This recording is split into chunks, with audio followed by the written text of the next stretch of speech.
Welcome to Fairy Tale Access, where the head fairy's quest is to prove that fairy tales do exist in actual time rather than once upon a time.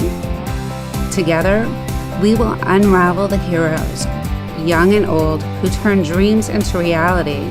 These are the people who still believe in happily ever after. The discoveries will bend even our most cynical non-believers into believing in fairy tales.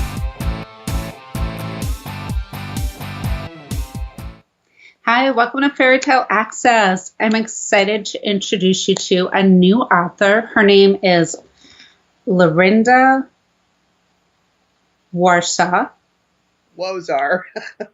Thank you, Wozar. You're welcome. And it's a Capot adventure. And you're going to love her. This is feisty characters and it's craziness. I loved it. Thank you for joining us. How are you today? I'm doing great. Thank you. And you're calling in from Nevada by Skype. So you've got great weather out there. Yes. Excellent. How are you doing with the shutdown? I'm doing pretty good. I'm still working from home. And then, of course, between that, I've been doing a lot of writing. Nothing else to do. Kind of miss my daughter and granddaughters, but, they're literally around the corner from where I live. So I can see them anytime. Well, I love the steampunk-ish that goes along with this series, but I really love Stevie. How did you come up with the character? And you hit on a lot of social issues like domestic violence, women having equal or greater jobs than men. That was key. I loved it. And it's an action-packed adventure. So tell me how you came up with dealing with these social issues in particular. I think as far as bringing in the domestic violence part, I had to basically take her from being this weak person to all of a sudden this strong savior that she becomes in the book. That was just something I wrote in. It's nothing that really touches me personally. But, every female I've written have been like feisty heroines. I mean, I have Stevie. I also have written Kit Weston as well, who's, kind of like another feisty cowgirl. So I like strong heroines. I'm feisty. They're going to, be getting a little bit of me in there as well. Gosh. And the villains were so well done. They were really mean. And like, thanks. Like in that torturous way that somebody is just evil and you want to take them down. But the way she took them down couldn't be done in real life. Though it's just like so satisfying. That whole vengeance, take back control thing. Well, Marshall Varian, he kind of deserved what he got in the end. He was kind of a jerk. For no reason at all, really. What about the other characters? Where do they come from? Well, what had happened when I first started writing the book, I was just going to do like a normal Western, have this little girl who thinks she's Robin Hood and, how she just emulated the character and wanted to give back to this community after they had taken her in and they were so kind to her. And then I'm like, you know what? I'm going to add a warlock in here. Make it, kind of like, that was just one of those decisions that I'm like, I think it'd be kind of fun to kind of add that twist. And then I'm writing Marshall Varian, and in my opinion, I don't think he was that strong of a villain. So I'm like, I'm going to just add one more to the mix. And then that's how Sebastian Corbeau was, came into view.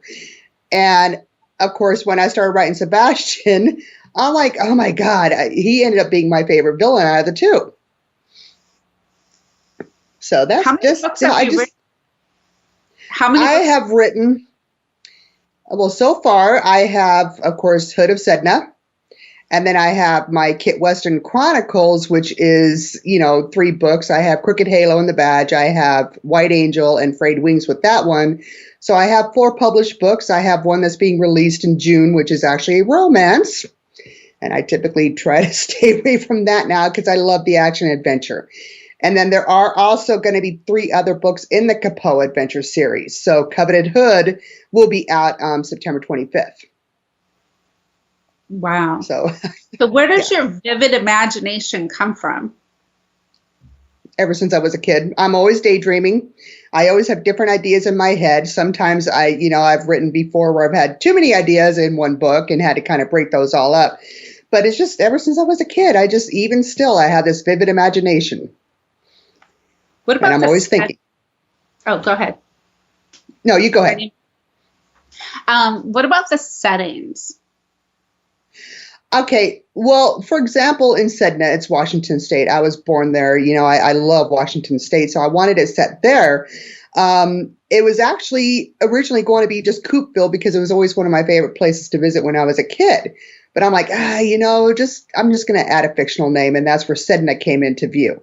So instead of being Coopville, Washington, it ended up being Sedna. And of course, me being a Californian, everything I write is going to take place in California. So of course, Sedna takes place in Northern California, then Washington State, and then it's going to end up back in California. The Kit Weston series takes place in Tehachapi, California, which I lived there for many years. Absolutely loved it. So I'm like, oh, that's just the perfect setting. So I picked my settings where I'm familiar with. Unfortunately, the romance takes place back east. I've never been back east to save my life, except for Georgia. That was it. Where did Sedna come from? I Googled. I wanted to find like a really cool name, maybe Goddess of the Sea, because I'm thinking Stevie, female, goddess, everything has to be goddess or god. I Googled it, came up with Sedna. I'm like, okay, that's perfect. So that's where Sedna came from. I figured Coopville's right at the sea in the Puget Sound. So why not just have Goddess of the Sea? So is writing your full-time job, or do you work in another? I work as a risk manager in the gaming industry, so that's actually my full-time job. Writing could be part-time, but I spend more time writing and editing and doing everything centered around that basically it's almost a full-time job for me as well. Although I'm not getting really paid for it. Well, no, as a risk manager in the gaming industry, I can see how that might play in. Like, you must meet so many characters that are crazy. Well, we actually don't meet them face to face. Everything is done. I mean, right now there's like But you walk so much through pride. there. But you walk through and you see these people that are coming in, and you must hear stories about these crazy gamblers and their superstitions. We really don't, because we don't work face to face with them. It's like as a risk manager, we kind of play detective, and we kind of do the back end of what's going on in the gaming industry. So, of course, right now with COVID, there's no casinos open. So everything we're doing right now is centered for online gaming. So it's like, these people, how can they do what they're doing to other people? And so it's like, you kind of want to take that, kind of, put it into your villains a little bit. But my villains, they just come from, it's not really, as far as what I write, isn't anything that I've done on a personal level. It's just that you're nasty. You're going to get my personality. I'm going to make you freaking as psycho as I want to be. So I'm not influenced when I write my villains. It's like, you know what? It just makes you wonder what boundaries you could take when writing a villain. So it's like, I don't really take the gamblers. There are certain elements that I do take from my job, put it into the book. But of course, I can't put too much because a lot of what we do is basically confidential. So. Wow. So what's that job like? It sounds interesting. Tedious. It's interesting, but there's a lot of tedious tasks that go along with it, especially when you have a lot of people, and but it's just unfortunately something that has to get done in order for us to get the answers as to what the cause of this is and how we could stop it. So, but I mean, it is interesting. Wow, I can see where Stevie gets her feistiness from. Is that out of all the characters you've written, is she the one that you relate to the most? She seriously, yeah, she's my favorite. She's my favorite. And, her feistiness just keeps escalating with each and every book. So, I can't really talk too much about the other two because there's a lot of twists that are going to be happening in the next two books. So I'm excited. I mean, beyond excited about the next one coming out. Wow. And how does your family support you when you're writing? In fact, what's really funny, my family members, I'm like, hey, you guys mind if I use your names in my books? Or like, yeah. Like, for example, in the Kit books, there is a character named Gino, and I used his full name. And the only thing he asked for was to be killed in the books, but he wanted an epic death. So they're super supportive. My granddaughter was the muse for like the most heinous villain out of any of them that I've written. I mean, this woman is just like, she's psycho. She has no mercy whatsoever at all. So she was like my muse, which thank God my granddaughter is the polar opposite of this woman. But they basically kind of begged me to put them in the books. So they're super supportive. In fact, Stevie is named after my daughter, whose real name is Stephanie. Really? Yes. So I'm like, hey, Steph, I'm going to write my next heroine is going to be named after you. And she's like, okay, that's cool. Do they read all the books for you? They don't really read the books. I told my daughter, I was teasing her saying, oh yeah, if I turn into a graphic novel, you'd probably read it. She goes, yeah, probably. And then here my granddaughter was so excited about what I was telling her mom about the changes in the next two books. And so she's offered to draw another Stevie picture for me. So yeah, they're super excited for me. Oh, that's great. Where do you get the artwork? Is it the same? Do you use the same artist? That my cover artist is going to be the same for all the actually pretty much all my books, but a lot of the artwork I get off of Google and Pinterest. Sometimes Shutterstock as well, but it's like all of this I'm finding online. I'm not an artist to say the least, so I guess writing could be, it is a form of art, but I'd rather stick with that, and I'm not really much of a drawer. But yeah, most of the art comes from online and what I find. So I have to give credit to somebody else, not me. Well, I thought it was great the way that you weave the characters together and knowing your background, because you're really good with handling characters that are greedy in different ways. Like, yeah, they're so rich. And it's not like a full novel because it's only it's less than 200 pages. Right. So, but it reads like a full novel. It's so action-packed and fun, and you just like ready for the chase, and you can't put it down. So it's perfect for like a long flight if they ever start the airlines again. Oh, no. I mean, I just loved it. I had so much fun reading it. I really loved the characters. I love that she could be so sassy and, just brilliant at it. And the deliveries were great. So I thought it was really well done. Oh, thank you. Thank you. It makes me feel good to hear that. And plus the reviews have been positive too, so I'm super psyched about that. Oh, that's good. So how long have you been writing? Since I was a kid. I would say pretty much since elementary school. I remember the first full story I ever wrote. It's a cute story. In fifth grade, we had to brainstorm. So I remember, I'm in this small group and we had to take a food and think of a creature with it. And of course, the creature we made up was the pickled tutu eater. I don't know why I could still remember that after all these years, but I ended up writing a book called The Egg and the Pickled Tutu Eater. I don't know whatever happened to it. That was 100 years ago, but I've been writing ever since. And then the first book I ever wrote, I was kind of influenced by my mom, and she gave me the title for it, everything. And I had been working on it for 35 years. Mm-hmm. Unfortunately, there were changes that had to be made to it, and that's the one I'm releasing in June.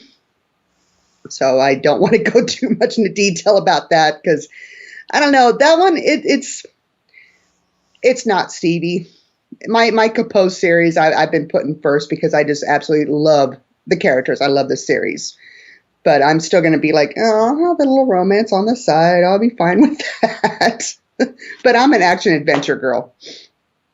Oh, definitely. You're really good with the action and the adventure, but I love the way that you twist the fantasy in it. We have shapeshifters, we have a warlock, and, just the movement from the beginning of the story, that satisfaction of like that extreme vengeance was really well played. And then the way that she, moves on and how that like suddenly weighs on her, hits her, and then, she builds herself back up. It was just wonderfully done. Thank you. And I couldn't stop reading. I was like, wow, this is, oh my God, wait. I know I got your message. You're like, gee, thanks for keeping me up. Appreciate it. I know. Well, what about the action? So is there anything that you do, sports, prep work?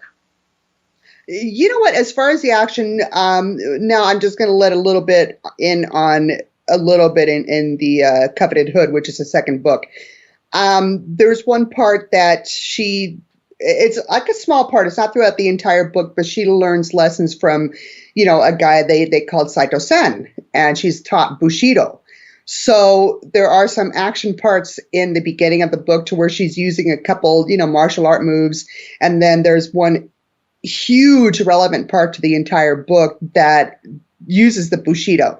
So it's like with that, I have my daughter, who's just like so into Japanese culture. So I was kind of talking to them about it, of course, doing the research on Bushido. But as far as the action, it's like, if I could picture it in my head, it's got to work in black and white. There's certain elements from different movies I've watched that I just absolutely love and kind of wanted to throw those in there too. But I'm not influenced by anything I watch. It's just because I love action adventure movies. And, the sword fighting, the bow and arrow. And of course, she admits in Hood of Sedna that she's not very good with the bow and arrow, although she's supposed to be like Robin Hood. But as far as the weapons go, the wristlets was just something I thought of. It's like, I think that'd be kind of cool for her to have like these little metal contraptions and have those be the wristlets. And of course, anybody who's read the book knows they never work.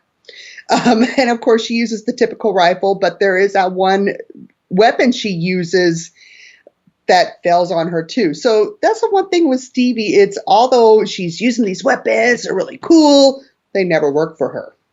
So I don't know if I don't think I really wrote in the book that she's inept with weaponry, but it just adds more the quirkiness with her. Yeah, and the modes of travel and where they're traveling from and to throughout the book, it was really realistic, but still set in like a Western type scene, more in the olden days. But I love the way it flowed. There were no mistakes in taking us backwards, like no little glitches to hang us up and make us ask or go back and read something. Right. It was really smooth. So what did you take in school? Did you take writing? I was actually a journalist. I actually worked on the school paper. So as far as creative writing goes, no. I was a journalist before it's just creative writing because it's just something I love doing that I just put more into it. And of course, I'm reading some of my older stuff from 20 years ago, and I'm reading it going, whoa, my writing's really improved over these years. So it's kind of like you kind of find where you're going wrong, and then you kind of tweak that. In fact, I could tell you right now, Coveted Hood, because I had learned a couple things from when I wrote Sedna, as far as like, it's just going to be written so much better. It already is. Just a more fuller book, but like I said, I don't want to give too much away because there are some twists in the book. You're going to end up either loving somebody even more, you're going to hate them even more, but I'm still keeping the same characters. Of course, the only one obviously that won't be in the book will be Marshall Borean. But it's still going to be Stevie. It's still going to be Rowan Shaw. It's still going to be Sebastian Corbeau and Gabriel. But, that was a sick plot too. That was really twisted. I loved it. And you're so sweet looking. Oh, thanks. Yeah, looks are deceiving. My husband and kids would tell you otherwise. I'm like, wow. It was really great. Is the whole series action-packed like this? Oh, yeah. The third one is just, oh my God. I mean, that one I have to tell you right now, I'm having so much fun writing the third one because we are going to be doing some time travel in the third Capot book. And that one I was thinking, oh my God, how's this going to work? And it's just I'm having a blast writing that third one already, but the second one is going to open a few doors. It's going to answer a few questions, but her questions, that's one thing with her. She's looking for the answer.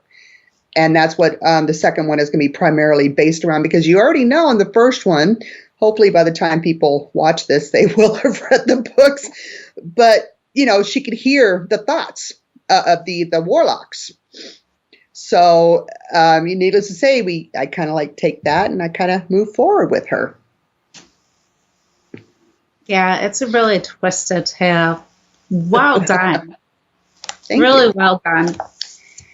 So when your kids were younger, did you create a lot of stories for them growing up? Not that I wrote. I mean, I would make up stories and they'd look at me like I was crazy in the head. But I even do that with my granddaughters too. It's like, when they're outside playing, they're using their imagination. I mean, they're very imaginative as well. And I'll feed into it and I'll kind of like build on their little imaginary world and their little stories. And, the girls love the fact that their grandma writes. And Sophie, my oldest granddaughter, is a writer. And I'm like, yeah, unfortunately, you can't read these till you're a little bit older. So, but yeah, she's eager to read them. It's just that I was reading something back to my one of my old friends, and she's like, Grandma, I heard you say the F word in this book. I said, well, Sophie, you can still read that book. She goes, no, I can't, because you said the F word in it. I'm like, oh my God, okay. So as much as they would love to read the books, unfortunately, they're too young right now. Oh, that's funny. So when did you get the first book published? The Hot Mess that I ended up taking off the market was published last June. Kit Weston, or Cricket Halo, was published in July. So yeah, that one was kind of a rush, but that was also one that I had floating around in my mind for many years. Pardon me. Once again, we got feisty Kit Weston. Not as feisty as Stevie. Stevie to me raised the bar as far as the heroines go. But yeah, my first book was published almost a year ago, and that was Cricket Halo and the Batch. So what was the turning point for you that made you publish the series, and really go at it as a writer? I decided, what? I've been noticing everybody else on Facebook was like doing self-publishing, and I decided, I didn't even, the first book I didn't even have edited. I didn't have alpha beta readers on it. I didn't even have a PA. I didn't have any marketing whatsoever. So I'm like, I'm just going to go ahead and put this book out. And it was terrible. I mean, just, pardon me. Just, there was no plot really. And it ended up being just all over the place. And, the editing was terrible. And so I pulled that one, and I'm like, okay, I kind of learned the lesson with Kit. Now, Cricket, Halo, the 3 Kit books, once again, were not edited, nothing like that. And, pardon me, I just ended up getting a fever for it. And then it wasn't until I started writing Hood of Sedna that all of a sudden I had this whole team of people and learned the importance of having a book edited and having alpha beta readers look at it, because then you end up having a much better story, a much better book. And better quality. And you have a lot of Outlaw fans that follow you. Yes. Yes, over 1,100. I know, but it's so enjoyable to follow you. It's like, yes, I'm definitely an outlaw. I love it. Oh. It was just so much fun. And now, just working in Las Vegas, in that whole gaming industry area, that makes a lot of sense. Oh, yeah. So what advice would you give people that, are struggling with whether or not to put the book out or to write a book or a series? You know what? Don't ever let anything stop you. Don't let anybody tell you that you're not good enough, that your book isn't good enough, because how do you know? How do they know? You don't ever listen to critics. I mean, you can listen to constructive criticism, but don't ever let anybody stop you and do it. It's like, I'm really glad that I did. I've met a lot of wonderful people in the last year. On top of that, I had to give a shameless plug, but all 4 of the books, or 3 right now, you can hear an audiobook narrated by my phenomenal Justin Mills, who is from New Hampshire himself. And then Hood of Sedna was narrated by an absolutely wonderful man named Aaron Smith, who is actually Scottish. So that one's going to be all done in the British accent. It's going to be super dope. But unfortunately, right now with the COVID, it's put on hold to be released. So, yeah, but the audiobooks are amazing. And how many are going to be in the Capot series? The Capot series will be, there's going to be a total of 4. There's going to be, you got Hood of Sedna, Coveted Hood will be out in September. And then the third one is going to be Jagged Little Hood, which will be out next March. And and then I'm writing a prequel as well called Forbidden Hood, which is actually going to be out before Jagged. So there'll be 4 books total. And you work full time. You're pretty busy. Yeah. Yeah. And you have children and grandchildren that you hang out with. So it's amazing that you found time to write this and share it with us. I so enjoyed it. Thank you for sharing it with our audience and coming in today. Well, thank you for inviting me. Oh, my pleasure. And until next time, keep asking questions. And if you want a really great series to read, this is definitely it. Thank you. You guys are live it.